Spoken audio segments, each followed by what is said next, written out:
few weeks ago, someone said something to me about getting older that I haven't really been able to shake. He said that older marketing consultants are going to be the first ones to lose their clients in the age of AI. He just dropped it into the conversation, casual, like no big deal. So I'm in marketing. I'm 59, and I'm not exactly doing this as a hobby. So when he says this, I smile, I nod, you know the drill. I mean, it's lodged in my brain, but I'm thinking, okay, I'll deal with this later, alone, with a glass of wine. So I get home later that night, and I'm on the floor with my dogs. And when I try to get back up, I make a noise. You know the one. Oh! If you're over 45, you know exactly what I'm talking about. I sounded like an elk making a mating grunt in distress. So normally it's no big deal, right? I mean, whatever. I live alone and my dogs don't care about the sounds that I make. I mean, honestly, I've been making that sound for years. But that night, that sound, that experience must have collided in my brain with what that guy was saying about AI taking my clients. And for the next few minutes, I go from a happy dog mom on the floor to AI roadkill on the highway of my own career. Just like that. If you're a midlife woman and you've ever had that feeling, you know how hard it is to even think of your next move when you've got that thought in your head that maybe the world is right about you and your age. If that's you, this video is for you, because I want to show you the mistake that keeps us frozen in that moment and why everything you think that's working against you, and yep, I'm talking about all those years, that those are actually the things that put you miles ahead. If you spent decades doing everything right for everyone but yourself, and you're ready to reclaim the life you were born to live, this channel is for you. I'm Jeri. Welcome to Sequel Opportunities. Here's what women our age don't like saying out loud. For ages, the world has been quietly, and sometimes not so quietly, telling women our age that we are past our peak. We're too expensive to hire. We're too resistant to change. We don't understand technology. The list goes on, and it all adds up to we're not viable, not valuable. You had your time. Bye-bye. We don't like thinking about this because it's offensive and it hurts and it lights up all sorts of feelings. Look, I know it stings. I get it. But you need to move past it. Why? Because this narrative hits your wallet. Age discrimination in employment is illegal, but it absolutely happens. Look, if you stand still in your anger, you stay focused on them saying that you're done, okay? You are practically positioning yourself as roadkill.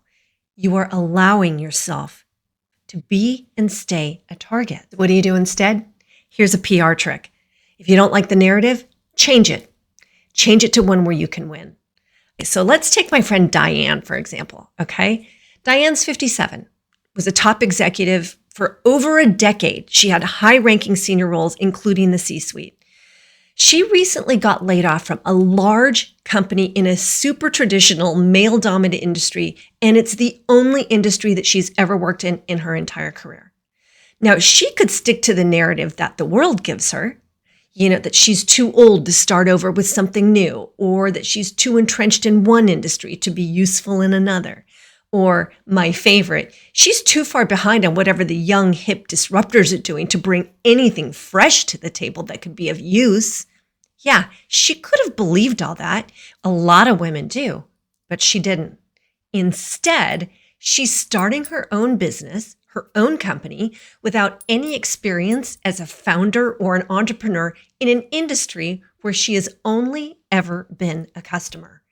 And you know what? My money's on her.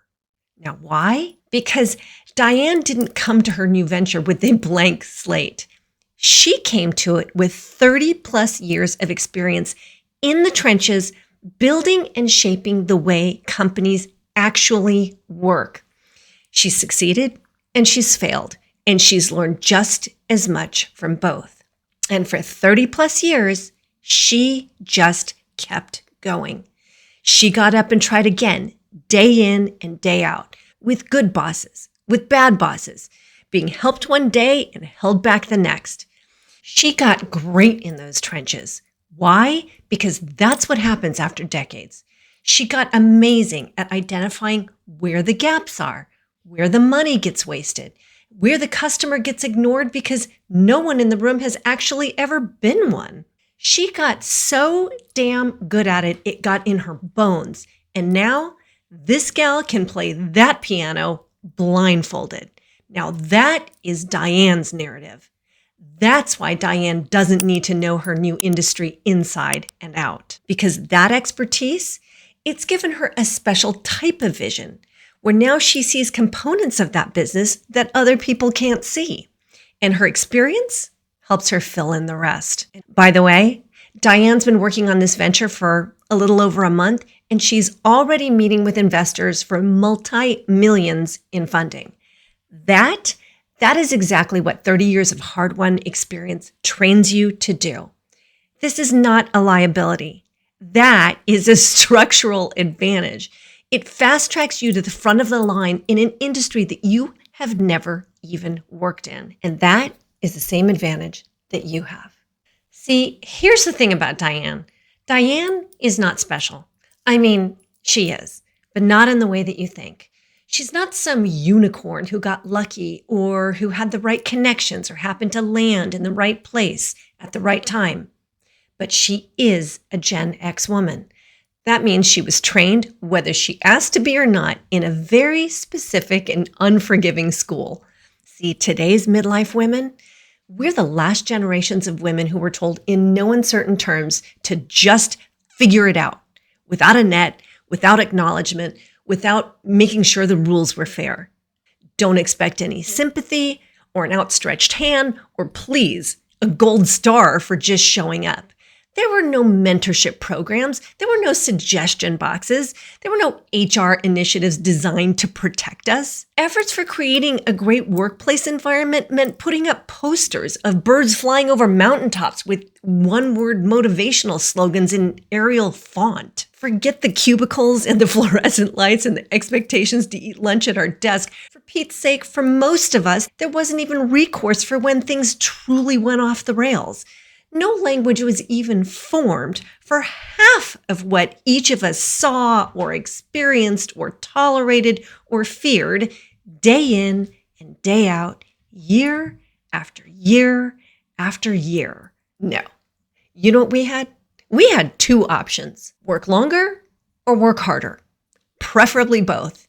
Either that or look elsewhere. You know, when I was in my 20s in my first job at an international corporation, I inherited a boss who had zero interest in training me. She wanted me gone. So I had two choices: wait for help that wasn't coming or figure it out myself. So I figured it out myself. And because I had no one to learn from on the inside, I started studying the outside, competitors, how they positioned, what they said, what they didn't say, what was working, what was failing. I became a student of the market because I had no other option. And you know what? I still do that today.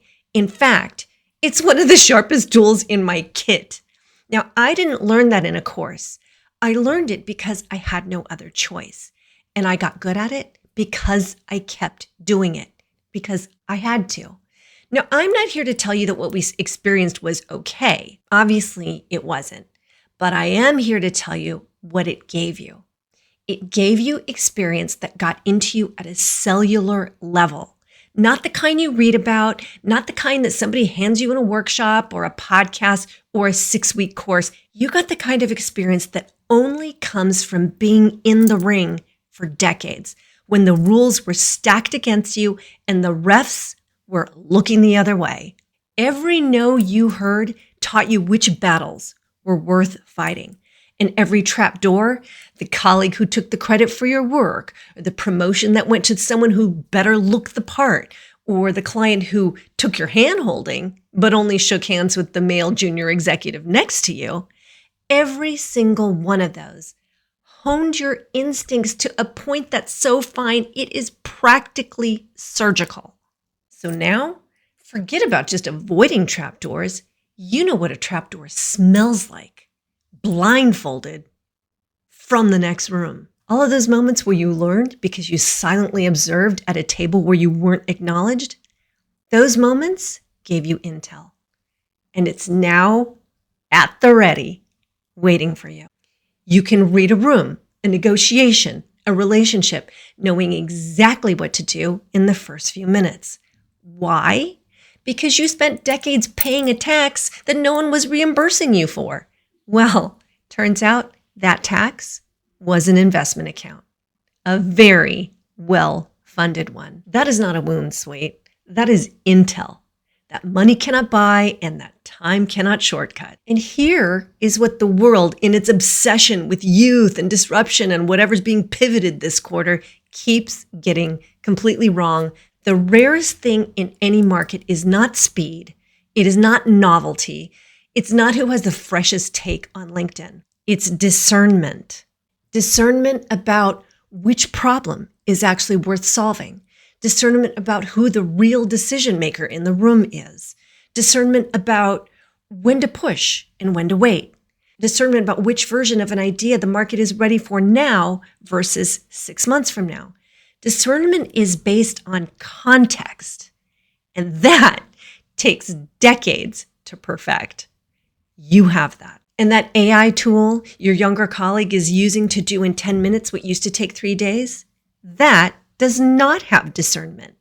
That has pattern matching. It cannot tell the difference between the right answer and the right sounding answer in the context of this specific client, this specific moment, this specific relationship, under these conditions, with that personality type, under these time constraints. But you can. And that is what Diane deployed when she looked at a market that she'd never formally worked in and saw the gap that everyone else just walked past. Not because she learned it there, because 30 years of watching how things actually work versus how they're supposed to work had trained her eye to see what others miss. That is your structural advantage, and it does not have an expiration date. I want to tell you something. I started this channel because I kept meeting women, brilliant, capable, wildly experienced women who were shrinking.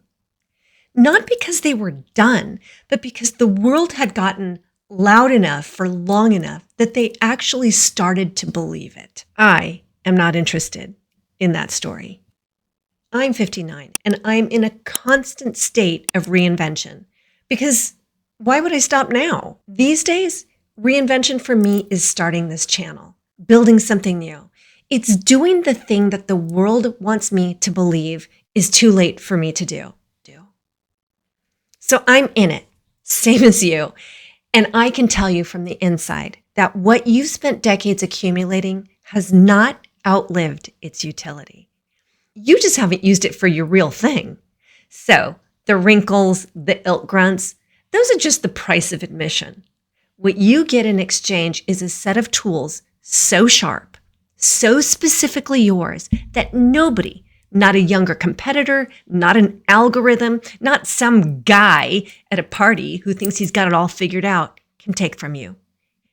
You don't start over. You start ahead with the key to all the shortcuts, because that is what 3 decades of hard-won discernment actually buys you. That is not a head start. That is an entirely different game. If you like this video and podcast, please subscribe. If you're on YouTube, hit the bell so you'll know when my next lesson drops. And if you want to go deeper, my Substack is where I do my real thinking. I put the link below. It was great spending time with you. I'll see you next time.